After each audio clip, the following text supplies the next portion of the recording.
vote. Which urges the user to click on the link to protect themselves.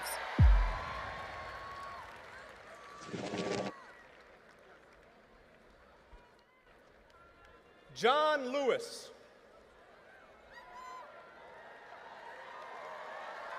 Congressman John Lewis. John Lewis bled on that bridge so we could rise to this moment, Georgia. He was 25 years old and they broke his skull for daring to demand the right to vote. In Georgia, you have proven again and again the power of that vote, even when they counted you out. When Raphael and I were running 4 years ago, they said it was impossible, but then you picked me up and you picked Raphael up and you carried us on your shoulders. You did that, Georgia. And when the whole nation looked to Georgia, you elected to the U.S. Senate a black pastor who holds Dr. King's pulpit at Ebenezer Baptist Church and the young Jewish son of an immigrant. You did that, Georgia.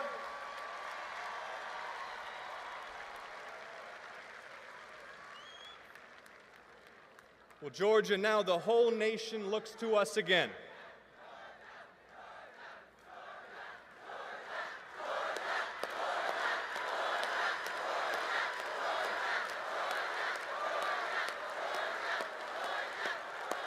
Georgia, the whole nation looks to us again to elect Kamala Harris and turn the page on Donald Trump once and for all. So, Georgia, are you ready to work? Georgia, are you ready to win? 12 more days. Let's go. Thank you so much. Thank you.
everyone.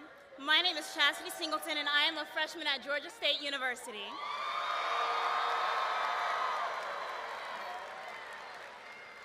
This week, I was proud to vote for the very first time, and it's the greatest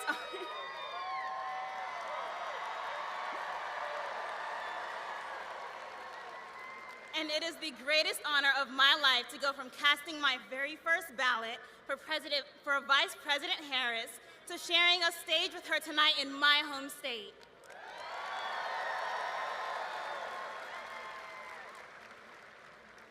I have always understood the importance of service. Service to my church, service to my community, and to my neighbors.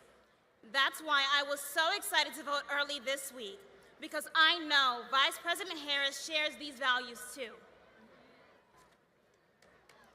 Vice President Harris was raised in a church, like me, that taught her to see strangers as our neighbors. Last Sunday, at a church right here in Georgia, she reminded us that we have more in common than what separates us.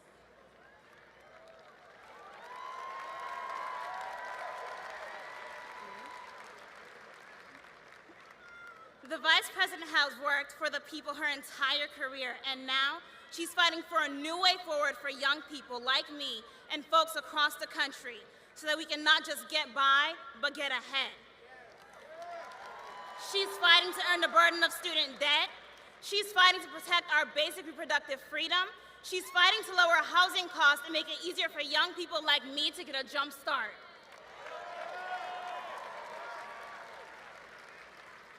Donald Trump, on the other hand, is running because he wants to help one man, himself. But Georgians won't let our country go back. 16 years ago, our country chose hope. 16 years ago, my parents got to cast their vote for President Barack Obama and help make history.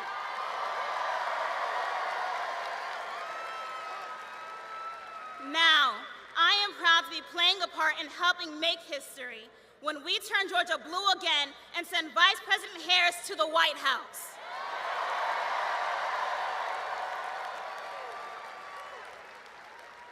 Georgia, join me in choosing a new way forward in electing Kamala Harris as our next president.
Snake Speedway in the Utah desert, I pick up my money, head back into town, driving across the Waynesboro County line. I got the radio on, and I'm just killing time, working all day in my dad's garage, driving all night, chasing some mirage. Well, pretty soon, darling, I'm gonna take charge. Well, the dogs on Main Street howl, 'cause they understand. If I could take one moment into my hands, mister, I ain't a boy, no, I'm a man, and I believe in the promised land. Done my best now to live the right way. I get up every morning and go to work each day. but your eyes go blind and your blood runs cold. Sometimes I feel so weak, I just want to explode. Explode and tear this whole town apart. Take a knife and cut this pain from my heart. Find somebody itching for something to start. Well, the dogs on Main Street howl, 'cause they understand. If I could take this moment into my hands. Mister, I ain't a boy, no, I'm a man, and I believe in the promised land.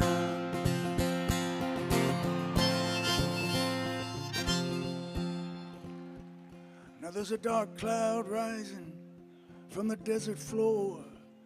I packed my bags and I'm headed straight into the storm. Gonna be a twister to blow everything down that ain't got the faith to stand its ground. Blow away the dreams that tear you apart. Blow away the dreams that break your heart. Blow away the lies that leave you nothing but lost and broken hearted. Well, the dogs on Main Street howl, 'cause they understand. If I could take this moment into my hands. Mister, I ain't a boy, no, I'm a man, and I believe in the promised land, and I believe in the promised land, and I believe in the promised land.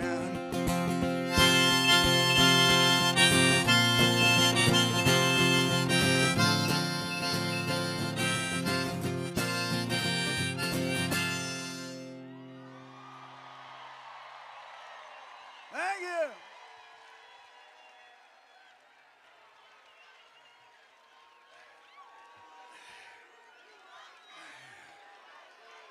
Thank you, thank you.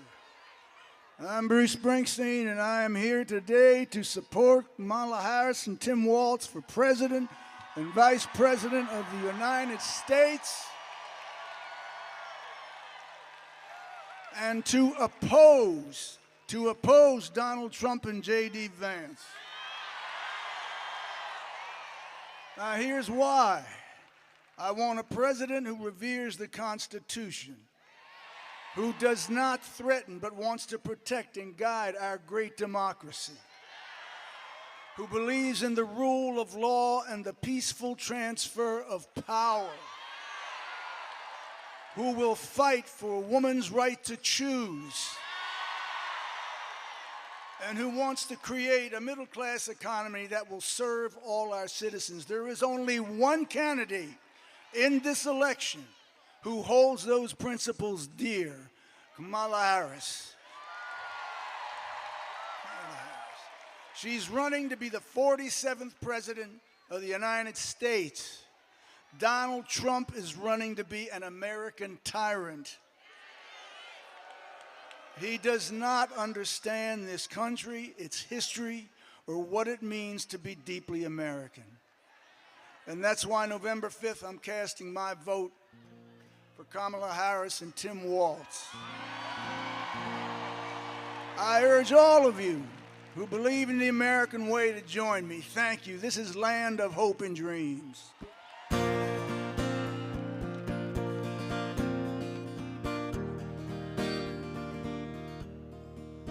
Grab your ticket and your suitcase. Thunder's rolling down this track. Oh, you don't know where you're going now, but you know you won't be back. Well, darling, if you're weary, lay your head upon my chest. Yeah, we'll take what we can carry. Well, and we'll leave the rest. Well, big wheels roll through fields where sunlight streams. Oh, meet me in a land of hope and dreams.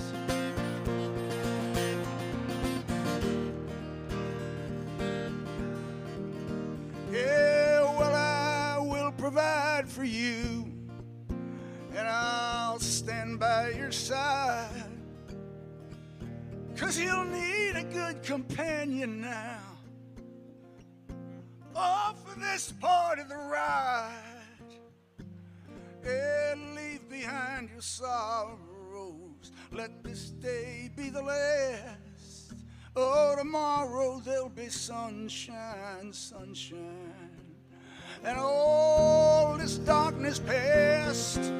Well, big wheels roll through fields where sunlight streams. Oh, meet me in a land of hope and dream. Well, this train carries saints and sinners.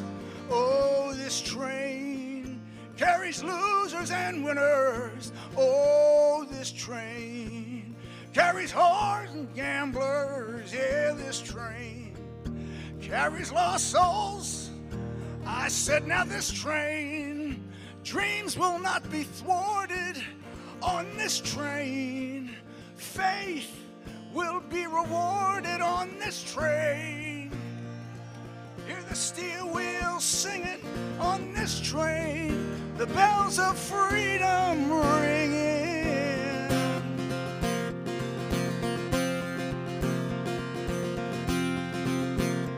Well, big wheels roll through fields where sunlight streams.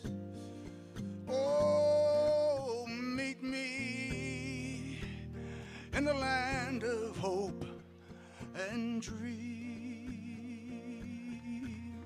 Oh, meet me in the land of hope and dreams.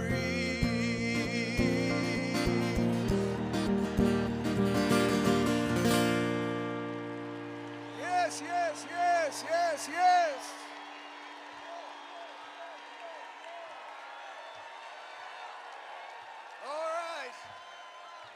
Now it's time for some entertainment. Here we go.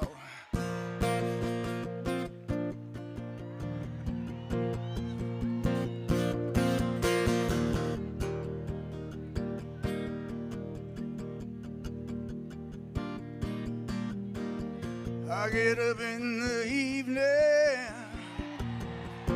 and I ain't got nothing to say. Come home in the morning, I go to bed feeling the same way. I ain't nothing but tired. Man, I'm just tired and bored with myself. Hey there, baby. I could use just a little help now. You can't start a fire. You can't start a fire without a spark. This gun's for hire. Even if we're just dancing in the dark. Messages keep getting clearer. Radio's on and I'm moving around the place, checking my look in the mirror. Wanna change my clothes, my hair, my face. Man, I ain't getting nowhere. Just living in a dump like this. There's something happening somewhere. Baby, I just know there is. You can't start a fire. You can't start a fire without a spark. This gun's for hire. Even if we're just dancing in the dark.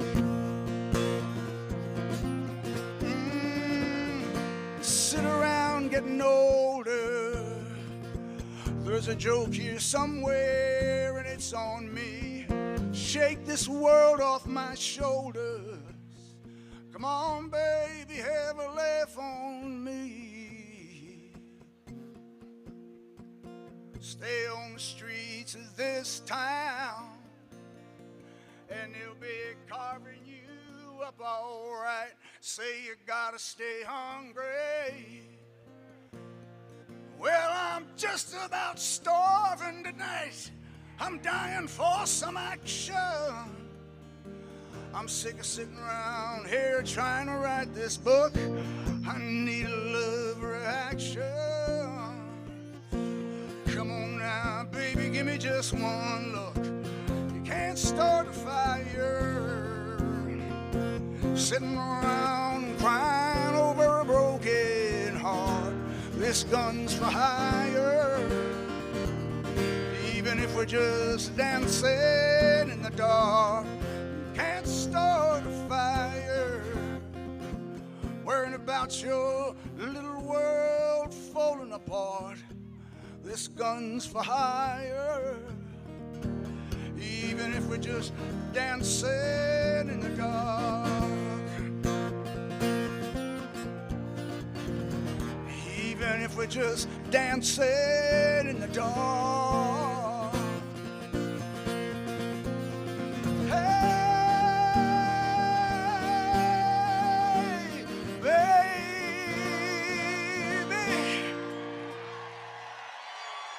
Thank you, Atlanta. Kamala Harris and Tim Walz for president and vice president. Get out there and vote.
listen, I just landed on a plane back from Battleground, Pennsylvania, but I had to get back to Georgia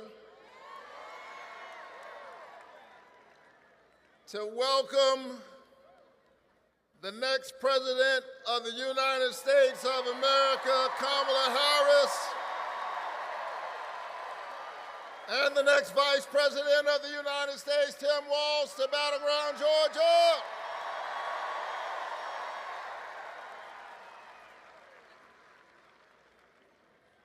Back in 2021, Georgia literally saved the country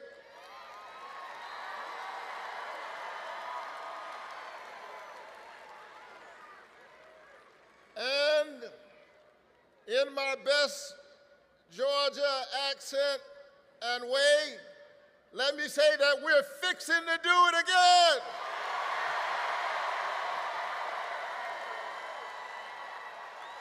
Are you ready to win this election?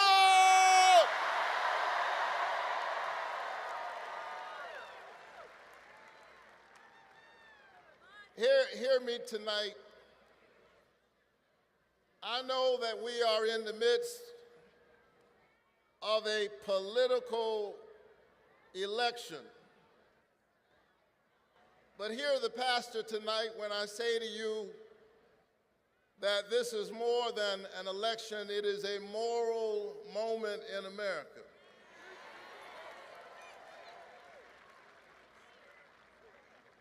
It's really hard to overstate how much is at stake. Here's the thing, we already know who Donald Trump is. That's not what this election is about. It's about who are we.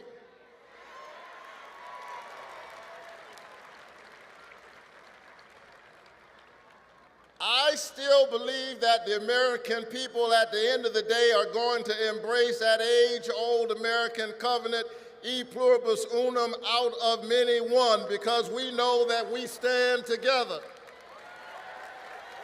that we are connected, that we need each other, that we need our neighbors, that there are not enemies within. We may have differences of opinion. Earlier today, I was standing with Republicans in Pennsylvania, and then later I was standing with brothers, you know, black men in the barbershop. Earlier before that, I was standing with students. The truth is, we need everybody. We need all hands on deck. Are you ready to show up?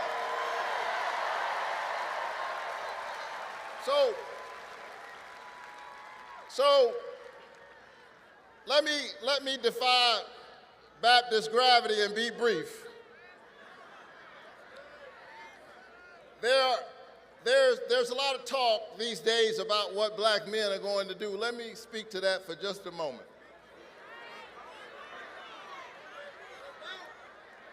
Let me say that I do not believe that there's going to be this wave. I do not believe that significant numbers of black men are going to vote for the likes of Donald Trump. I don't believe that. Now, we are not a monolith. There will be some, but there won't be this wave. After all, we know who Donald Trump is. We're not confused. We know that this is the man who was held accountable by the Justice Department because he wouldn't even rent apartments to black people. We know who Donald Trump is. We know that this is the man who took out a full-page ad in the New York Times and said that 5 young men of color who had been accused of a heinous crime should receive the death penalty. And when it became clear that they were not guilty, when the Central Park 5 became the exonerated 5, He said he still stood by what he said. We know who Donald Trump is.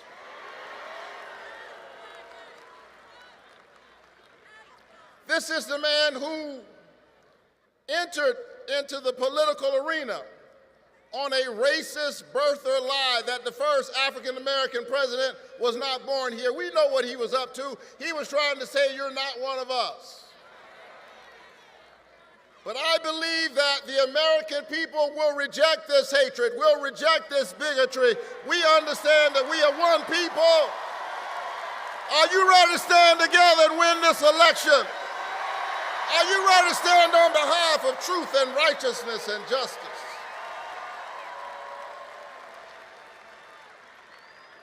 And so let's do the moral work.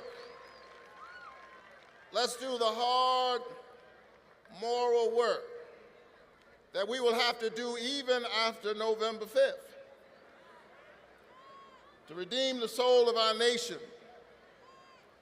I know that we can do it. We've seen hard times before. We've been through tough struggles before. But I believe that we will get this done. Now, there are times when I grow weary. All of this hate,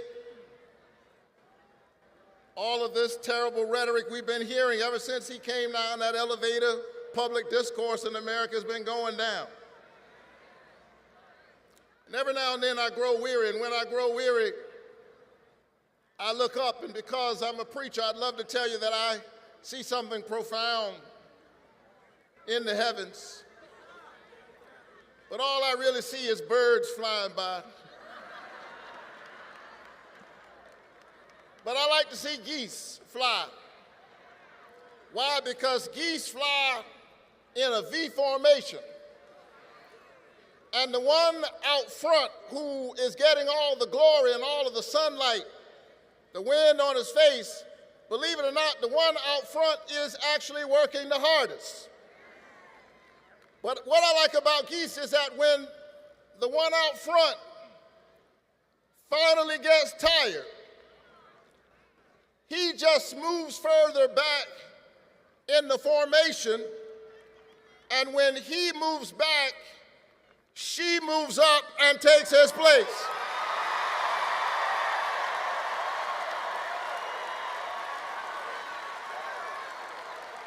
And what I like about geese is that geese do this without an insurrection.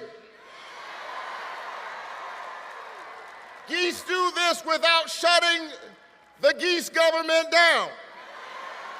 That's because geese understand that my individual location is not as important as our collective destination. We are one people. Let's stand together. Let's rise together. Let's win this American moment together. God bless you.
Hello, Georgia. Hello, hello, hello.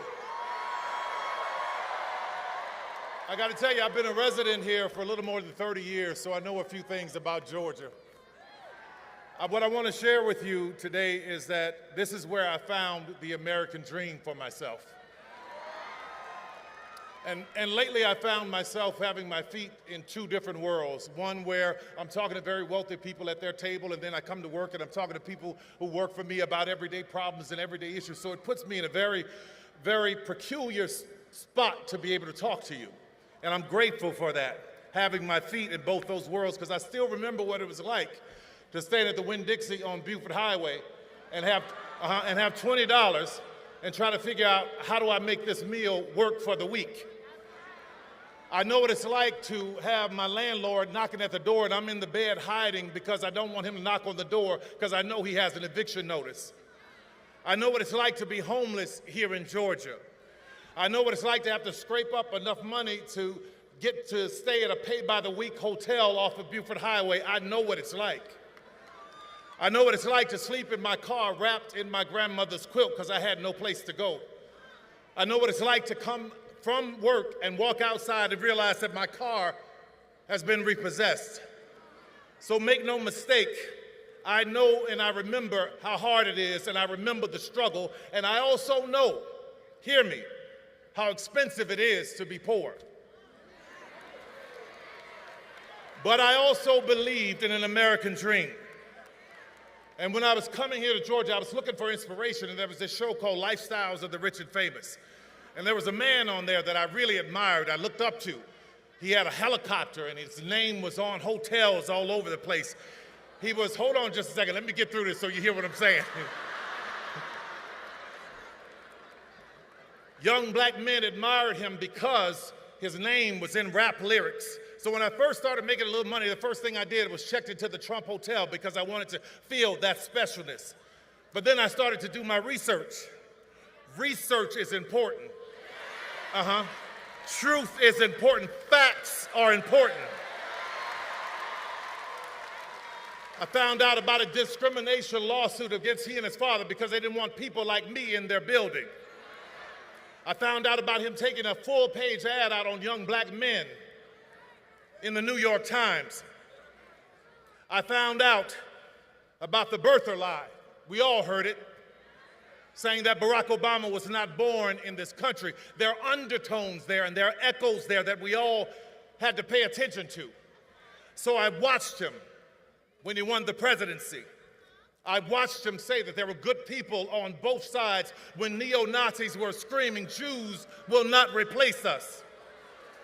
I watched him from the Central Park 5 to Project 2025. And what I realized is that in this Donald Trump America, there is no dream that looks like me. We want a president who believes that this American dream is for everyone. And that president is Kamala Harris.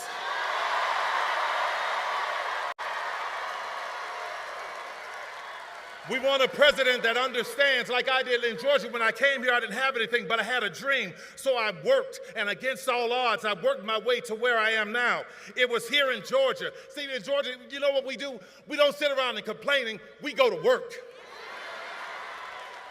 It was here where I became a studio owner. My first studio was on Krog Street. Now that is Krog Street Market. And then I bought another studio, which was on Greenbrier, right near Greenbrier Mall on Continental Colony Parkway.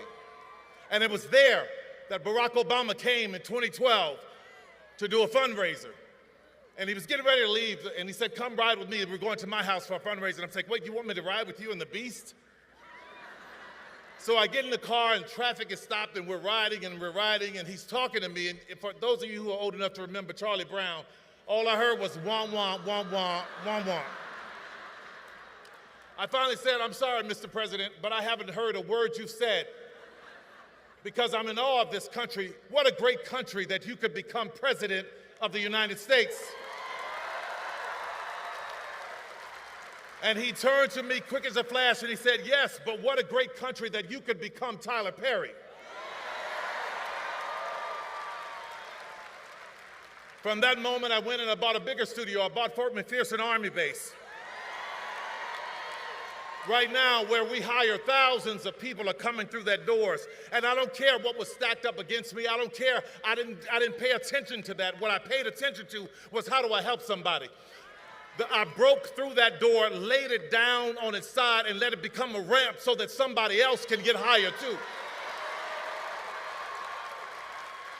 You want to hear something about an American dream?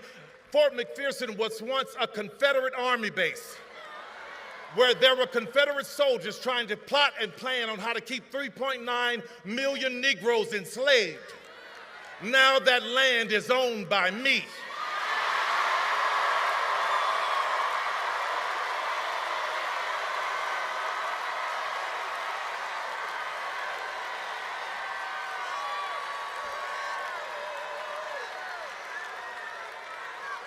Let's talk about an American dream.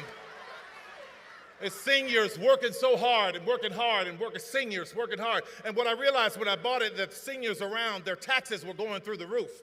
So what I did was, I was like, no, you're not gonna come here and take these seniors' houses. I paid everybody's taxes off for years so that they can keep their houses.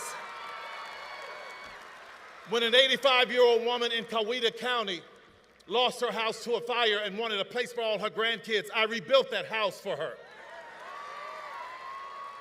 Most recently, I saw in the AJC a story where there was a woman who hired this contractor and he gutted her house and left her there with nothing. She was living in a house with no plumbing and no walls for years. I rebuilt that house for her. Why am I telling you this? I'm not telling you this to be bragging. What I'm telling you about it is, what I want you to understand is I have compassion for our seniors. So when a candidate says that we have lowered the cost of insulin to $35 for seniors, that candidate has my vote. I put many kids through college, and recently there was a woman who was murdered by her husband, and she had 3 kids that were of college age. I put all those kids through college.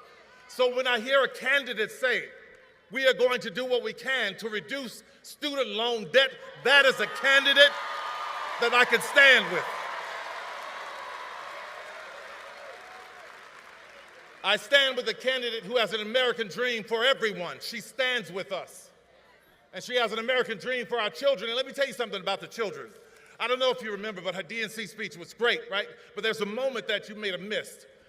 When the cameras were rolling and she was walking around and the balloons are falling and confetti's falling, I'm watching her smile and wave. Her family comes out, but there are 2 little girls on the stage.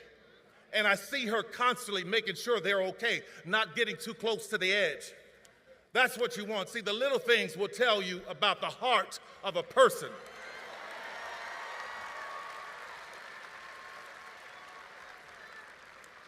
In that speech, she talked about how we have more in common than what separates us. So, Georgia, I want to put that to the test. I didn't have a father who gave me millions of dollars to start a business. Did you? Didn't think so. My mother didn't have some great legacy, but she taught me how to pray my way through a situation. It sounds like we have that in common. I'm the kind of American that believes in a secure border, but at the same time believes that if anyone is coming seeking legal asylum, our arms should be open to them. I'm the kind of American that believes that if you are running for office, you shouldn't sink and tank a bipartisan bill to help the border so that you could use it for your own glory. If you are like me, I worked my ass off to buy my first house and build my business and take care of my family. That is the American dream. I believe if you work that hard and you put into Social Security, when you get to a certain age, that you put in should be there waiting for you because it's yours. I believe that we all should have affordable health care and it not be replaced with the concept of a plan. What the hell?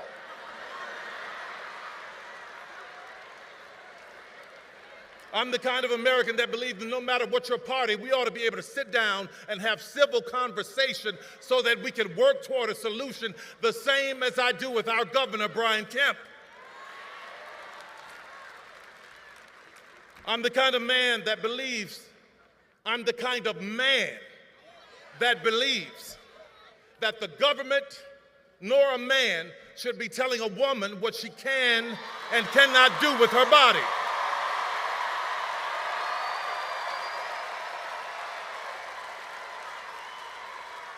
I'm the kind of American who believes that poll workers should do their civic duty without being harassed and threatened like Ruby Freeman and Shay Moss in Fulton County.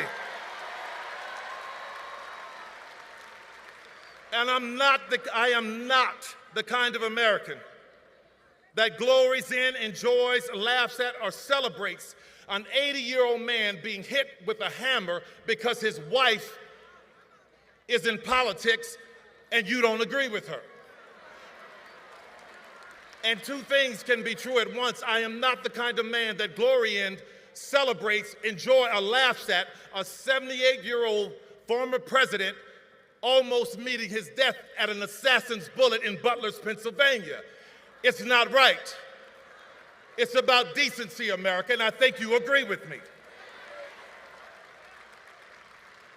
But I am the kind of American that believes if you lose an election,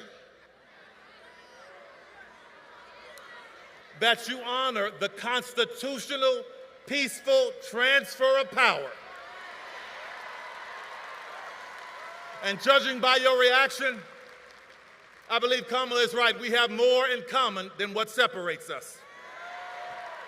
As I'm closing here, I just want to talk about that quilt that I used to wrap up in my grandmother's car, that quilt that my grandmother gave me. That quilt was a tapestry of beautiful pieces, but I completely ignored it. I didn't think it was worth anything because she had made it from all of these stitches and gave it to me as a gift. And I was walking past this antique store years later, and I saw one in the window, and I go, wow, that's a beautiful quilt. It reminds me of my grandmother. So I walk in, I talk to the lady. She started explaining to me that each patch in that quilt was worth this and meant this because of the woman who made it. So when I think about America, I think about my grandmother's quilt. We are all shapes, sizes, and colors, but we are one.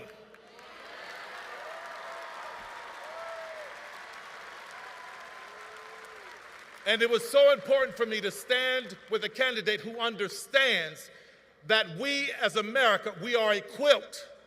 And I could never stand with a candidate who wants America to be a sheet.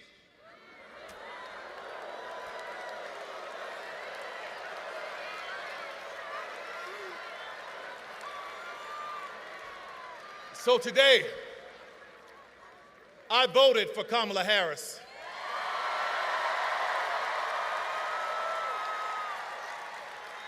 And Georgia, it was only about 11,400 votes that separated Trump and Biden. So every vote counts. So I stand here, full-throated, with my full chest, begging you, imploring you, let's get out and make Kamala Harris the 47th president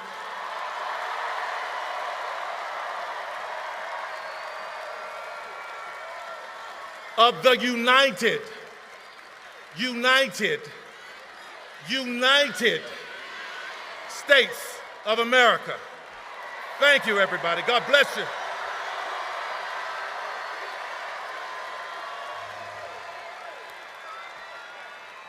I'm done with all I have to say except one thing. That man who was in the beast with me,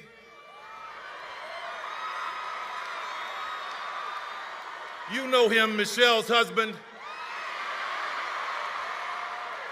One I've always admired and looked up to, and I'm glad to be able to say this. Ladies and gentlemen, the 44th President of the United States, Mr. Barack Obama.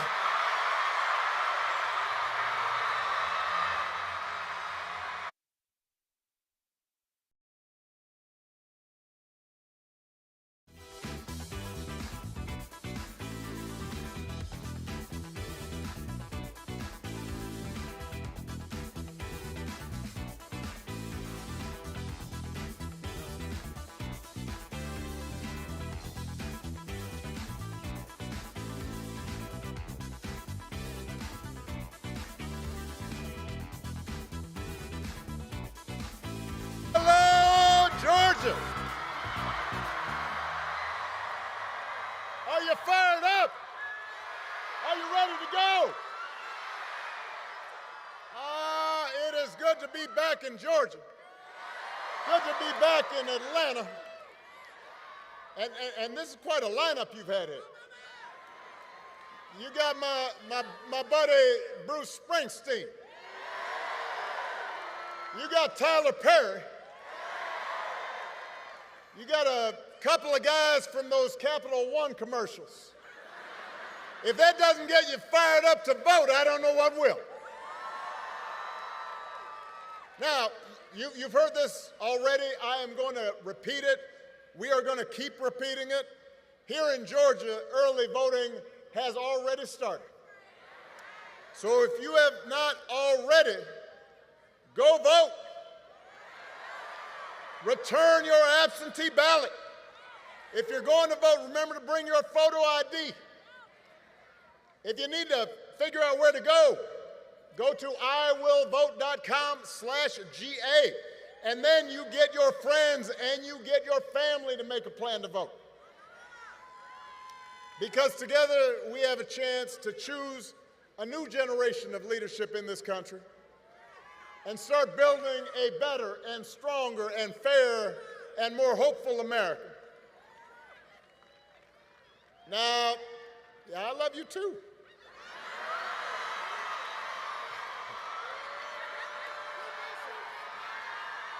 Now we know this election is going to be tight because a lot of Americans are still struggling. As a country, we've been through a lot. As a country, we've been through a lot over the last few years. We had a historic pandemic that wreaked havoc on communities and businesses. And then disruptions from the pandemic caused price hikes that put a strain on family budgets. And people feel like no matter how hard they work, sometimes it feels like they're just treading water. So I get why people are looking to shake things up. What I cannot understand is why anybody would think that Donald Trump will shake things up in a way that is good for you, because there is absolutely no evidence that this man thinks about anybody but himself. I've said it before. Donald Trump is a 78-year-old billionaire who has not stopped whining about his problems since he rode down that golden escalator 9 years ago. And when he's not complaining, when he's not sending out crazy tweets, he's trying to sell you stuff. He's trying to sell you gold sneakers, trying to sell you a $100,000 watch, trying to sell you a Trump Bible, wants to sell you the Word of God, Donald Trump edition. Got his name right there next to Matthew and Luke. Now, you cannot make this stuff up. If this was on a Saturday Night Live skit, you'd say, well, no, that's crazy. But he's doing it because all he cares about is his ego, his money, his status. That's his mindset. Those are his intentions. And then there's the question of his competence. I mean, have you seen Donald Trump lately? He out there giving 2-hour speeches, just word salad. Said the other day, January 6th was a day of love, he said that. Like it was Woodstock or Coachella. If your grandpa was acting like this, you'd call up your brother, call up your cousin. No. But here's the interesting thing, is he acts so crazy and it's become so common that people no longer take it seriously. I'm here to explain to you, just because he acts goofy does not mean his presidency wouldn't be dangerous. And you do not have to take my word for it. Lately, some of the people who know Donald Trump best have been saying in no uncertain terms that he should not be president again. The other day, General John Kelly, Donald Trump's former chief of staff, said that Trump told him he wanted his generals to be like Hitler's generals. Now, don't boo, vote. Now, I want to explain that in politics, a good rule of thumb is don't say you want to do anything like Hitler. You know, that's just good political advice.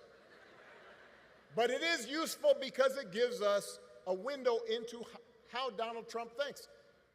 And John Kelly isn't the only one saying this. Two of his defense secretaries, people who worked for him, said the same thing. His chairman of the Joint Chiefs of Staff, that is the top of the top brass in our military, said he is dangerous. Now, I happen to know John Kelly and Mark Miller. They served under me when I was commander-in-chief. These are serious people. This is a decorated soldier and Marine who served in battle. They are not, quote unquote, woke liberals.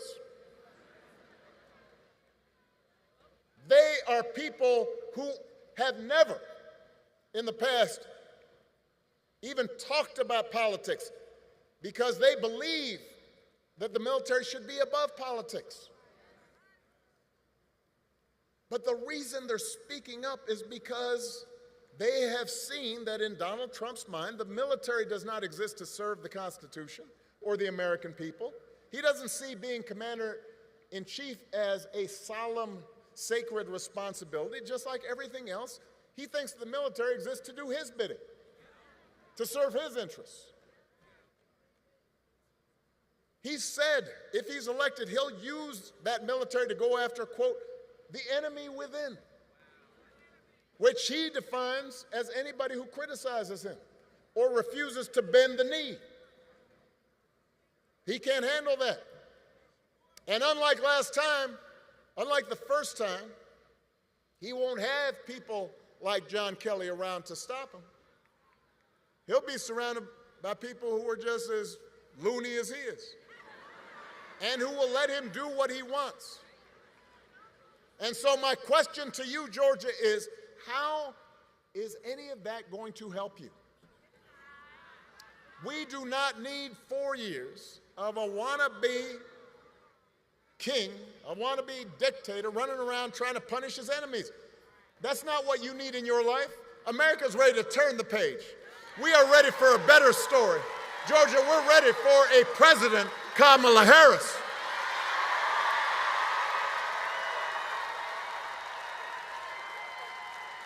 And the good news is that Kamala Harris is ready for the job. This is a leader who has spent her life fighting on behalf of people who need a voice, who need a champion. Kamala wasn't born into privilege. She was raised in a middle-class family. She worked at McDonald's when she was in college to pay her expenses. She didn't pretend to work at McDonald's when it was closed for a photo op. She actually cares what people are going through because she's seen it in her own family, in her own life. As a prosecutor, Kamala stood up for children who'd been victims of sexual abuse. As Attorney General of California, fought the big banks and for-profit colleges, secured billions of dollars for people after they'd been scammed.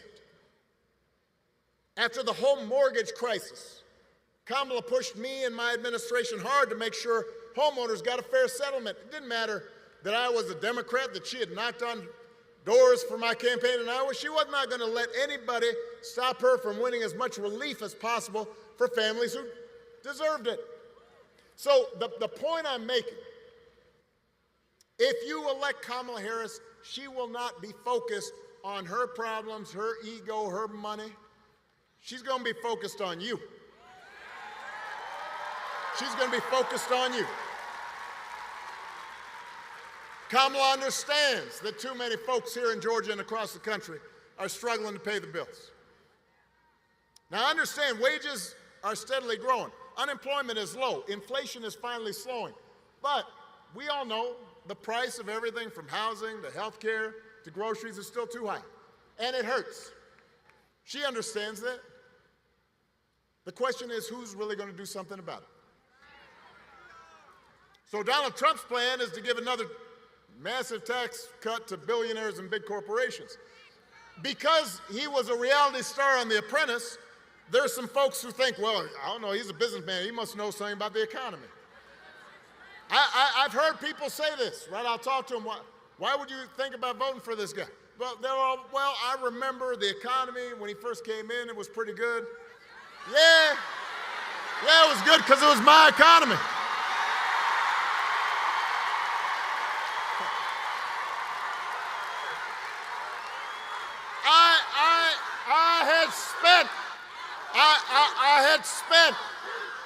I had spent 8 years cleaning up the mess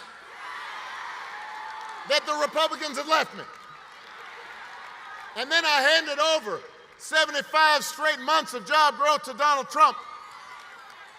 And all he did was give tax cuts to folks who didn't need it, drove up the deficit in the process, and now he wants to do it again. You can't give him credit for that. And then I hear, the other thing I hear, some folks will be like, well, Donald Trump sent me a check during the pandemic. No, y'all know, because I've heard this, I know y'all, some of you heard that. Hey, let me make sure y'all understand this. Joe Biden sent you a check during the pandemic, just like I gave people relief during the Great Recession. The thing is, we didn't put our name on it because it wasn't about feeding our egos. It wasn't about advancing our politics. It was about helping people. That's the difference. Don't be giving them credit for that. Come on. He sent you a check. Do not fall for that okey doke. Don't be bamboozled. Don't get fooled. And don't get fooled when he talks about health care either. You ask Donald Trump what he's going to do to make health care more affordable. His only answer is end Obamacare, end the Affordable Care Act. He doesn't really know why he wants to end it, except for the fact that I passed it. The problem he's got now is that it's popular, because 50 million people have gotten health care because of it. So, a couple weeks ago, you remember during the vice presidential debate, his running mate had the nerve, had the chutzpah to say that Donald Trump, quote, salvaged the Affordable Care Act. Donald Trump spent his entire presidency trying to tear that thing down. And he couldn't even do that right. And now, 8 years after he was elected, when he was asked, well, what are you going to do? He says, well, I've got concepts of a plan for how he'd replace it. Now, I want y'all to think about this for a second. Let's say your boss on the job gives you an assignment, says, I need it by Friday. Friday rolls around, your boss says, so did you finish that project I asked you to do? And you say, well, I haven't actually started, but I got a concept for a plan. Or you could try this at home. Honey, did you throw out the trash? I have a concept of a plan to throw out the trash.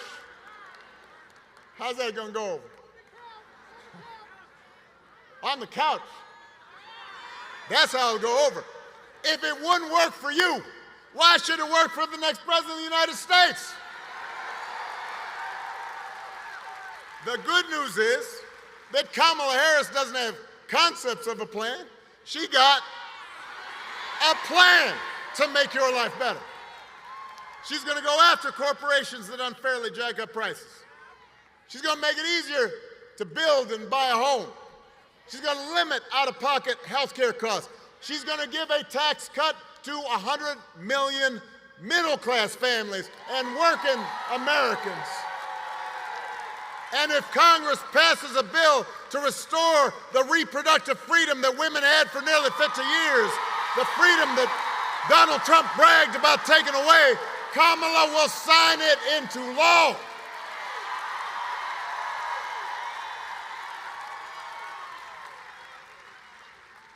It's an example of how elections matter. And I have to say, I get why folks get frustrated with politics. I do too sometimes. I don't watch cable news. Because sometimes I get why people block it out. It just seems like everybody arguing and fussing. But I always tell people, look, politics, it's not going to solve all your problems. No president is going to eliminate poverty in one term or eliminate racism,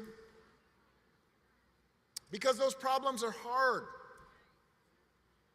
It takes steps, a little bit at a time, but your vote matters because that little bit of a time, that incremental improvement, that adds up. And things can get a little better, or they can get a little or a lot worse.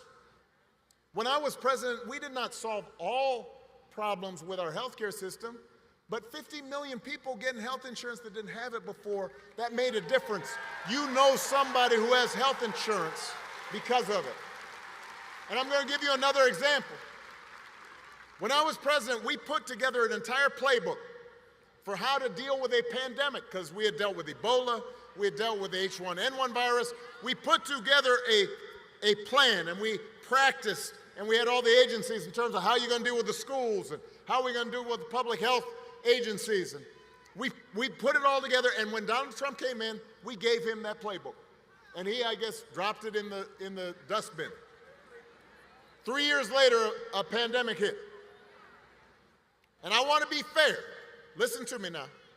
No matter who was president, the pandemic was going to be a huge crisis. People were going to get sick. People were going to die. Businesses were going to close. There'd be travel restrictions. It was a once-in-a-100-year event. But if you look at a country like Canada, the per capita death rate during COVID was 60% lower than it was here in the United States. So you do the math. Over 1 million people died during the pandemic here in the U.S. 60% of over 1 million, that's 600,000 people. That's grandparents. That's aunts. That's uncles, parents, co-workers, friends. Everybody here was touched by it. Some people might have been alive if we had had a competent administration who was paying attention and trying to do things better, instead of talking about injecting bleach into your arm. Now, you remember that if somebody tells you, it doesn't make a difference. It will not make things perfect, but it does make a difference. To have somebody who is competent, somebody who sees you, somebody who respects you, somebody who cares about you, somebody who understands your dreams. And you need to remind folks who are still on the sidelines that the election is about more than just policies. It's about values, and it is about character. Some of you know when I was growing up, I didn't have a father in the house. But I did have people around me, stepfather, grandparents, teachers, coaches, and most of all, my mother, who tried to teach me the difference between right and wrong, who showed me what it meant to be honest and responsible, to work hard, to treat other people the way I wanted to be treated. And look, I was a knucklehead sometimes when I was a kid, and I didn't always live up to those values, even as a young adult. But over time, I internalized those values. And as an adult, I said, this is what I need to stand on. This is my foundation. And I suspect most of you grew up the same way. And one of the most disturbing things about this election and about Trump's rise in politics is how we seem to have set the values we were taught aside, how we seem to disregard them, how we pretend they don't matter. When Donald Trump lies about hurricane aid, you've got a hurricane in North Carolina, people desperate, and he and his vice president candidate deliberately circulate rumors that that money's being given to illegal aliens, illegal immigrants, as opposed to people who are desperate. When he cheats or shows utter disregard for our Constitution, when he calls service members who died in battle losers, or fellow citizens vermin, people make excuses for it. They act like it's okay as long as their side wins. And I've noticed this especially with some men who seem to think Trump's behavior is a sign of strength, that macho, you know, I'm going to own these folks, I'm going to put them down.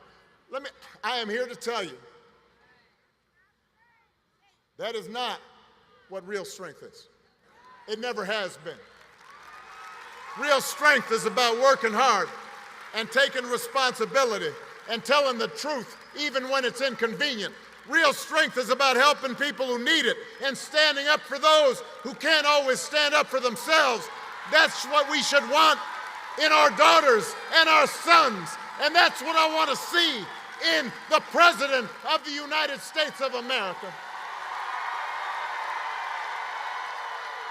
And the good news is, we've got a candidate to vote for in this election who demonstrates that kind of character, who knows what real strength looks like, who will set a good example and do the right thing and leave this country better than she found it. That is what this election is about. And that is why it is my honor to introduce my friend, the next President of the United States of America, Vice President Kamala Harris.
Barack Obama.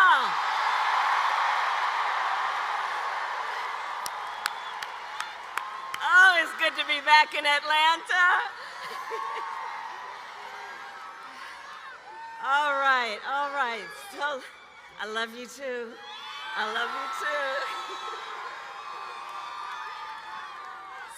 So you all may know, it was 17 years ago. It was over 17 years ago when I took a trip to Springfield, Illinois. It was a cold February day, and I went there to support this brilliant young senator who was running for President of the United States.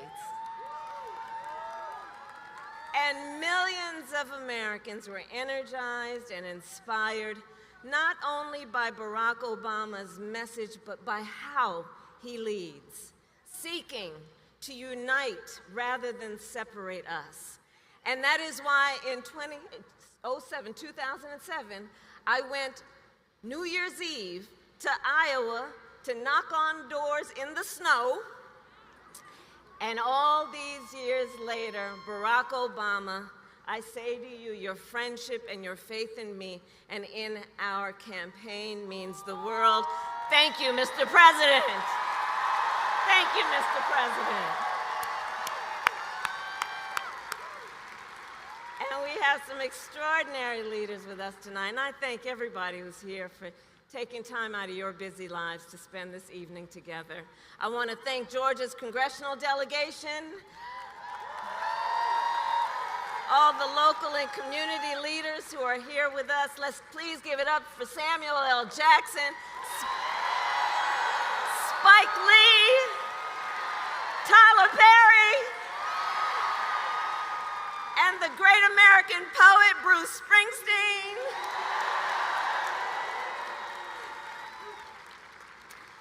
So Atlanta, before I was Vice President of the United States, before I was a United States Senator, and before that a two-term Attorney General for the state of California, and before that a district attorney and a courtroom prosecutor. And in those roles, I took on perpetrators of all kinds, predators, fraudsters, and repeat offenders. I took them on and I won. Well, Georgia, in 12 days, it's Donald Trump's turn. It's his turn. Just 12 days left in one of the most consequential elections of our lifetime. And I don't need to tell you, voting has already started. And everybody here knows it's going to be a tight race until the very end. So we have a lot of work ahead of us. But we like hard work. Hard work is good work. Hard work is joyful work. And make no mistake, we will win. We will win. We will win. Or as a certain former president would say, yes, we can.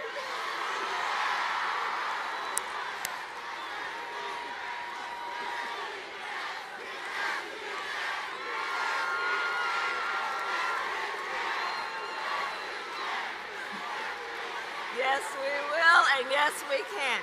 And here's why we're going to win. We are going to win because we together are fighting for the future. We are fighting for the future. We here understand we have an opportunity before us to turn the page on the fear and divisiveness that have characterized our politics for a decade because of Donald Trump. We have the opportunity to turn the page and chart a new way and a joyful way forward. A way that taps into the ambitions, the aspirations, the dreams of the American people. And I will tell you, as I travel our country, there is an overwhelming call for a fresh start, for a new generation of leadership that is optimistic and excited about what we can do together. There is a yearning for a president of the United States who will see you, who gets you, and who will fight for you.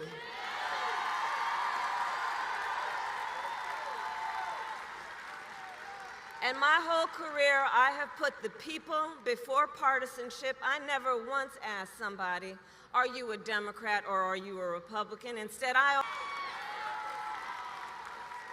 and that is a major difference between Donald Trump and me, and between the two very different, extremely different visions that he and I have for our nation.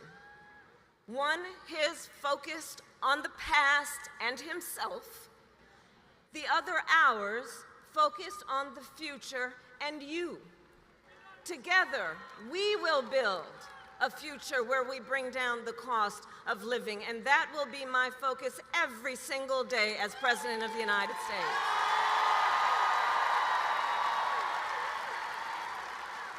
Because look, while inflation is down and wages are up, prices are still too high. You know it and I know it. And unlike Donald Trump, who had $400 million served to him on a silver platter and still managed to file for bankruptcy 6 times, he talks about being a good businessman. Come on. Unlike him, I grew up in a middle-class neighborhood with a working mother who kept a strict budget and did everything she could to make sure my sister and I had all that we needed. I come from the middle class, and I will never forget where I come from. I will never forget where I come from. Which is why my common sense plan will lower the prices you pay on everything from prescription drugs to groceries to housing. On the other hand, Donald Trump will raise costs on you and your families. In fact, independent economists have analyzed our plans and found that mine will cut your costs and strengthen our economy. His will increase inflation and lead to a recession by the middle of next year. These are independent economists, Nobel laureate, prize-winning economists who have reviewed our plans and are very clear. And his agenda is all laid out in Project 2025.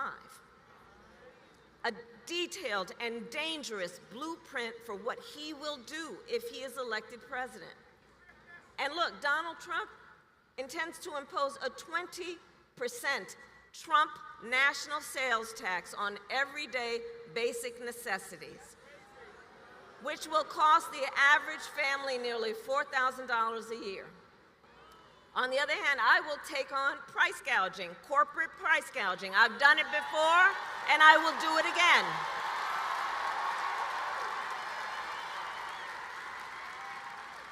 Donald Trump will give massive tax cuts to billionaires and the biggest corporations, exactly like he did the last time he was president. I will give middle-class tax cuts to 100 million Americans, including $6,000 during the first year of a child's life, that will also lift America's children out of poverty.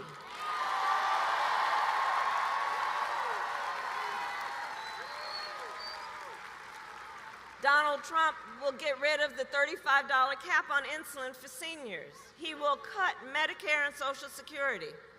In fact, economists have reported he will bankrupt Social Security in just 6 years. My plan is a plan to support our seniors so that they can grow older with dignity, and so their families, you are not overwhelmed by the cost of home health care. And on top of that, my plan will bring down the cost of housing, cut taxes for small businesses. Where are the small businesses in the house? You are the backbone of America's economy, all of you. And we will lower health care costs because I believe health care should be a right and not just a privilege of those who can afford it.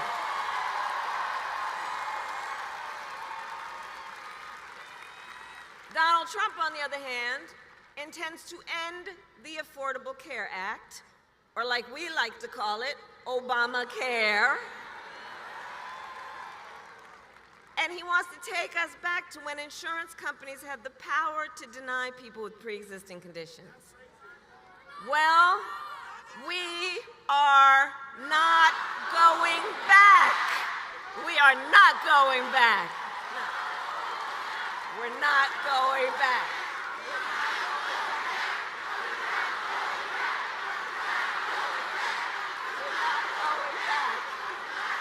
We're not going back.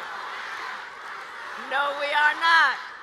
Because we will move forward, and it is time to turn the page.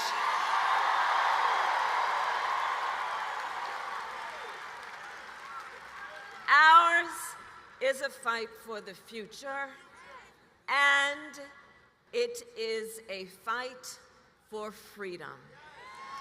For freedom, like the fundamental freedom of a woman to make decisions about her own body and not have her government tell her what to do.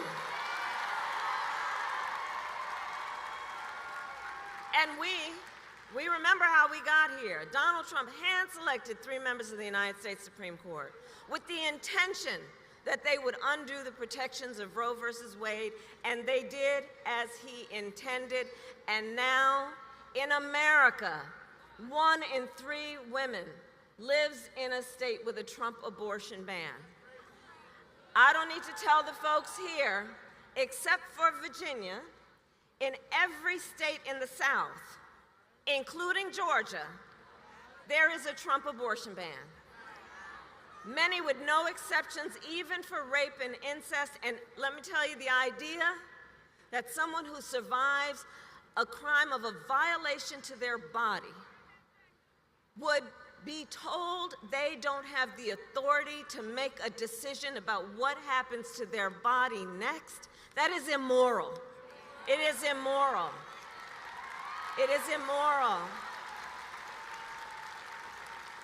And everybody here knows one does not have to abandon their faith or deeply held beliefs to agree the government should not be telling her what to do. Not the government. If she chooses, she will talk with her pastor, her priest, her rabbi, her imam, but not the government, not some folks up in a state capitol telling her what to do with her own body. And notice Donald Trump still refuses to even acknowledge the pain and the suffering he has caused. He insists that, quote, everybody wanted for Roe versus Wade to be overturned, which is just a further example of how out of touch the man is. Everybody wanted this. Women are being denied care during miscarriages, some only being treated once they develop sepsis. They didn't want this. Couples just trying to grow their family have been cut off in the middle of IVF treatments. They didn't want this.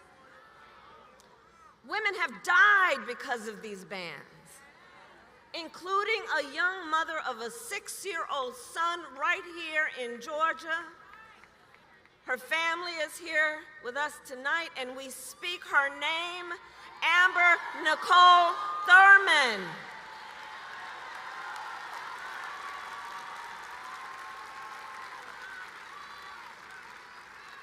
And you all have heard me say, look, I do believe Donald Trump to be an unserious man. And the consequences of him ever being president again are brutally serious. These are just some of the consequences of the Trump abortion bans and what he does and what he's likely to do. And I pledge to you, when Congress passes a bill to restore reproductive freedom nationwide, as President of the United States, I will proudly sign it into law. Proudly.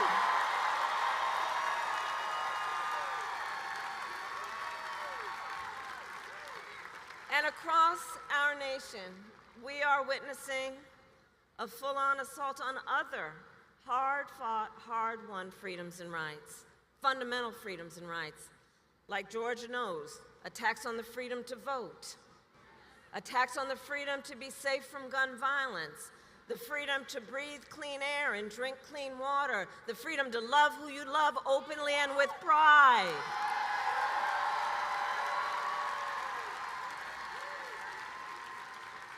And as Atlanta knows well, generations of Americans before us led the fight for freedom. And now, the baton is in our hands. It is in our hands. And so I'd like to speak in particular to all the young leaders that I see here this evening. I see you.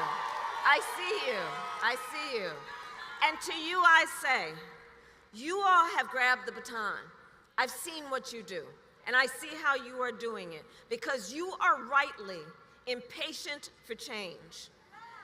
You, who have only known the climate crisis, are leading the charge to protect our planet and our future. You, young leaders who grew up with active shooter drills, are fighting to keep our schools safe.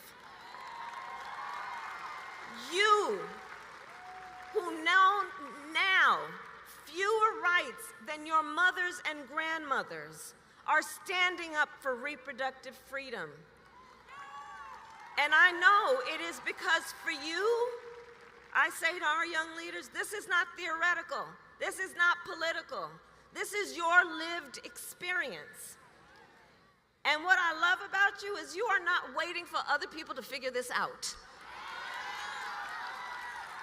So I see you and I see your power, and I know so many of you are voting for the first time and know that our future is so good with you all at the helm. And I'm so proud of you. Can we hear it for our young leaders and first-time voters?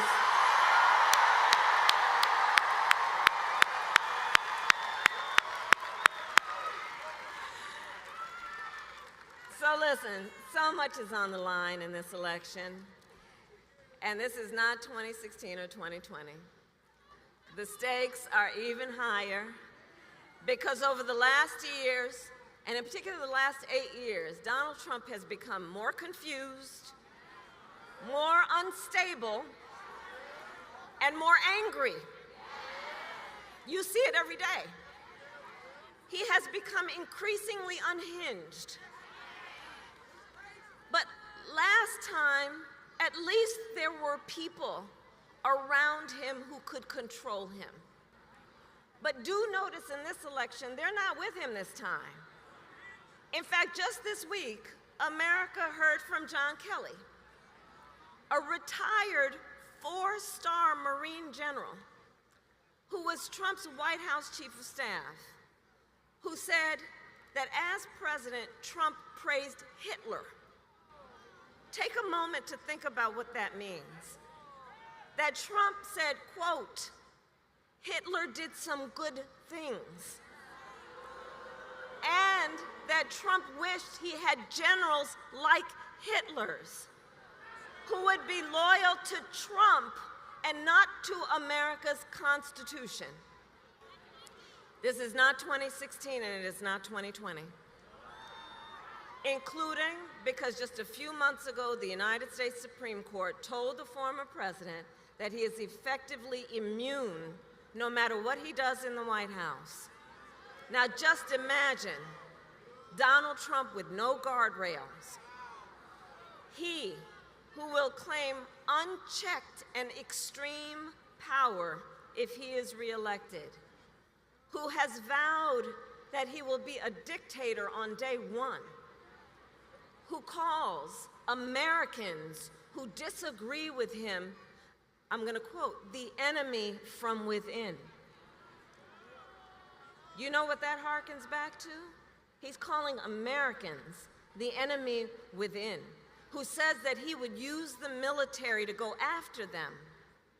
And he who has called for the, quote, termination of the Constitution of the United States. Let us be very clear.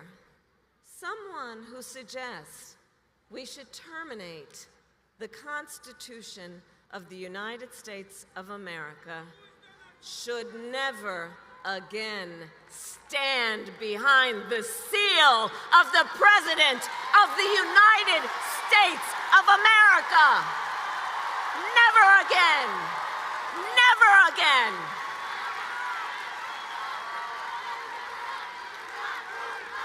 We're not going back. We're not going back. We're not going back. We're not going back.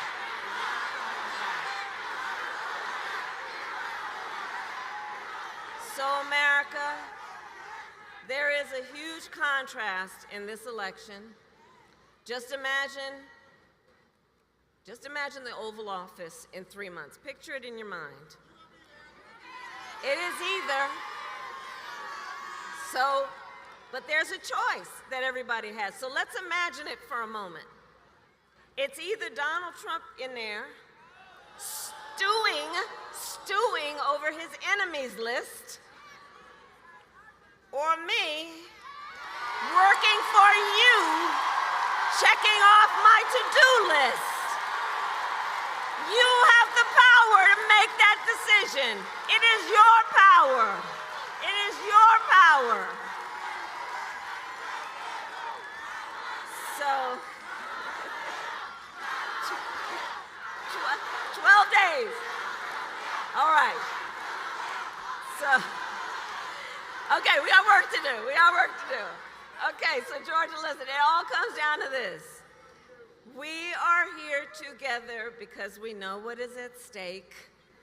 We are here together because we love our country. We love our country.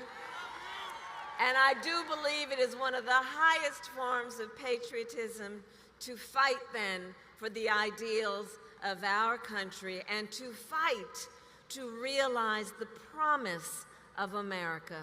That's why we are here. And as the great Congressman John Lewis reminded us,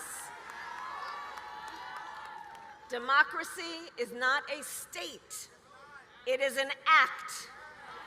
So Georgia, now is our time to act, and together we will win. We will win. We will win. So, Election Day.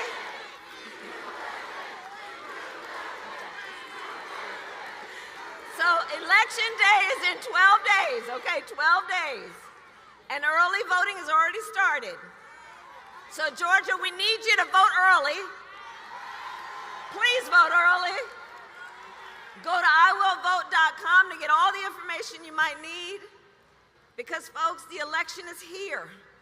It is here, it is upon us, and the choice is truly in your hands.